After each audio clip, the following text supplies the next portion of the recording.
And are you refreshed? Good. Now what?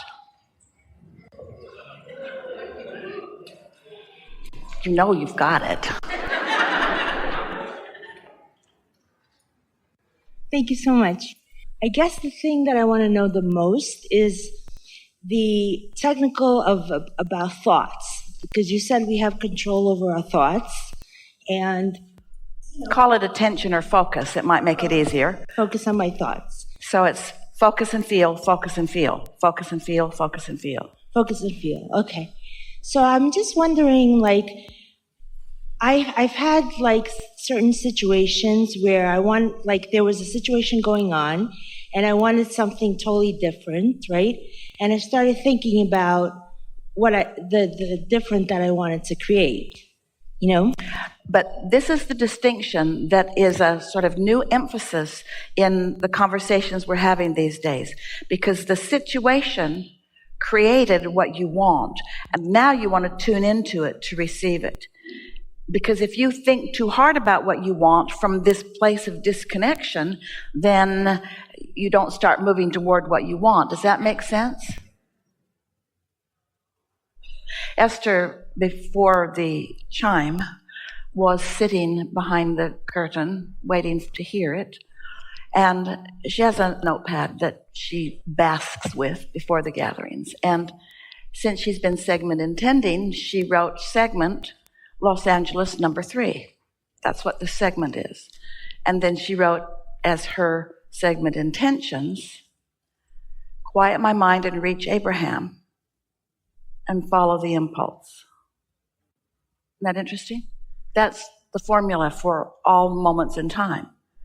Tune in and follow the impulse.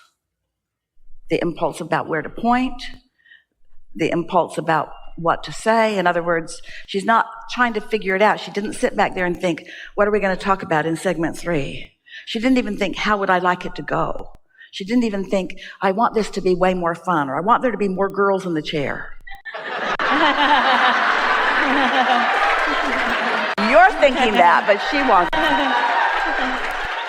Her intention was to quiet her mind and follow the impulse, you see.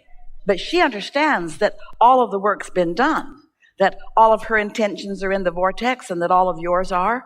She knows that this gathering has been accomplished, and now it's just a matter of all of us collectively receiving it. You see what we're getting at? Mm-hmm. So if I'm thinking about what it is that I desire, before you go further, so here's the distinction. Here's the way we would follow this process of thinking if we were standing in your physical shoes. So step 1 just happens and you launch rockets. And when you get into the receiving mode, you receive impulses. And so the impulse is coming, the impulse is coming, the impulse is coming. Now this is the distinction that you're reaching for, and it's the distinction that we really want you all to understand because you are deliberate creators. So start with the premise, what influence am I under? Am I under the influence of my total self, or am I under the influence of someone else or some other influence?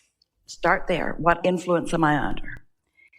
So now, under the influence of Source, as the impulse comes and you follow it out, it happens in one way. If you're under the influence of something else and you follow it out, and as you are more and more aware of what influence you're under, then things get better and better for you. So you're getting really good at knowing that. It's like somebody picked a fight with you and you fought back. Well, it's clear what influence you're under. You picked a fight, they fought back. It's clear what influence you're under. You saw something and felt negative about it. It's clear what influence you're under.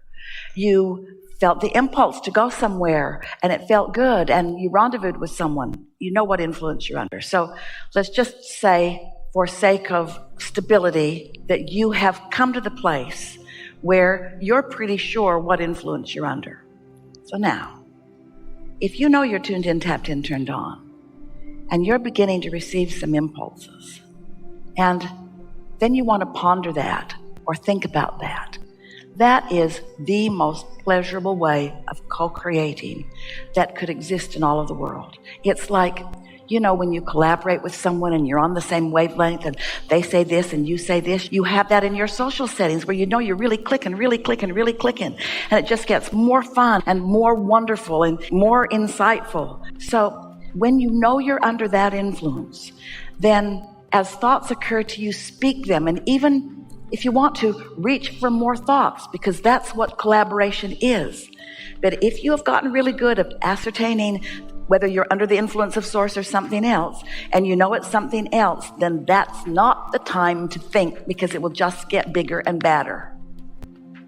So we understand, in the beginning, we called this the science of deliberate creation. And you all did what you human beings do. You made it a lot of work. You said, cancel. Try to suck back your thoughts before law of attraction could get hold of them. You thought too much before you were sure where you were. It's like picking up the stick and trying to fix it, and you're on this end of it. You just want to be clear about where you are before you decide to think. It's like when you're in your car and you have an open road and you want to push on the gas and go really fast. You drive according to the conditions, yes? Well, we want you to think according to the conditions. If you know you're in a bad mood, thinking doesn't help. You just stew and writhe in your juices and make it worse. And it's not all for nothing, because you do contribute to your vortex and you do ask for more things. But really, you've created a vortex that would keep you busy for 20 or 30 lifetimes. You really don't need more contrasting data. It's time for you to cash in your vibrational chips, we think, don't you? Yes. Yeah, sure. Absolutely. So did we get to the heart of what you're reaching for? I don't know whether I should follow this thought out or not. How did the first thought feel? Well, it felt worrisome to me, and that's why I'm trying to work the bugs out of it. Don't do it. Well, how did it feel? Well, it felt great. I just feel really good. Then follow it. Follow it and contribute to it. Just for fun, because it's always easier to watch things that are happening outside of you than to be aware of what's happening internally. But just for a little while, watch your dinner conversations or your friendship conversations just for a little while, and watch the way so many scenarios go. Someone will say something like, my flight was delayed. And then someone else will talk about that. And before you know it, you're talking about lost baggage and airplanes crashing. It can get really intense. And so the point that we're making is that most humans, and this is the power of your important thought, most humans follow the scenario given the subject matter. Luggage makes me think of airplanes, and airplanes makes me think of flight attendant, and flight attendant makes me remember that horrible one. And then before you know it, you've got a table full of people that are talking about relevant things, but nobody's asked the question, am I in vibrational alignment with my inner being while I'm having this conversation? But if you've decided that you're reaching for something that's uplifting, or something that's fun, or something that's life-giving, or something that's promoting, or something that is helpful, if your reason for focusing is understood by you and you're looking for the vibrational accuracy of it, not the subject matter. And that's why this pile of sticks evolved today. As we said, on one end of the stick is money. Now, open a conversation about money with a bunch of people around the table and see where it goes. It's going to be an exercise in not helping anybody, usually. But on the other end of that stick is freedom and joy. And freedom leads to travel, and travel leads to expansion, and expansion leads to creativity and thrilling. Which end of the stick is going to open the most people at the table to what will really serve them? And now bring it back to you. What end of the stick is going to open me up to what will really serve me? Am I really just trying to analyze details? You can't get to the bottom of anything. There's no bottom. Whether it's an unwanted thing or a wanted thing, there's no ending to it. It will continue to evolve. And your only thing that you want to be aware of is this thing that I'm perpetuating by my thought, focus, attention to it. Is it something that is pleasurable while I focus or not? That's all you need to think about. Thank you. And does it have to be realistic? Like, Like, because I just give you an example. I just want to know if I'm doing it. Wait. Because what you mean by realistic is something that has already happened. And you're creating all kinds of things that have never happened before. People will say, you need to be more realistic. And we say, you didn't come to face realism. You came to create reality. There are a lot of things that are real that you don't want to keep active in your vibration. And we don't want you to get the wrong idea here. We're not asking you to focus on pipe dreams. Pipe dream meaning irrational, illogical dreams. These dreams are real. You created them. Your vortex is real. This is realism. That's why we wrote a book and gave it the name The Vortex. It's real. This is the realism that feels good when you focus upon it, you see.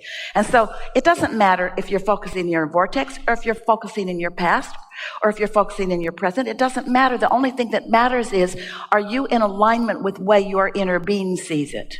And if you remember something tragic from your past, your inner being isn't seeing it as tragic. Your inner being knows the value of it and is standing amidst all the stuff that is in the vortex that came out of that. So your inner being is not focused upon the hard toil and trouble that you went through as you created it. Your inner being is focused upon the seed that you planted and what's coming as a result of that. Okay, thank you. Yeah.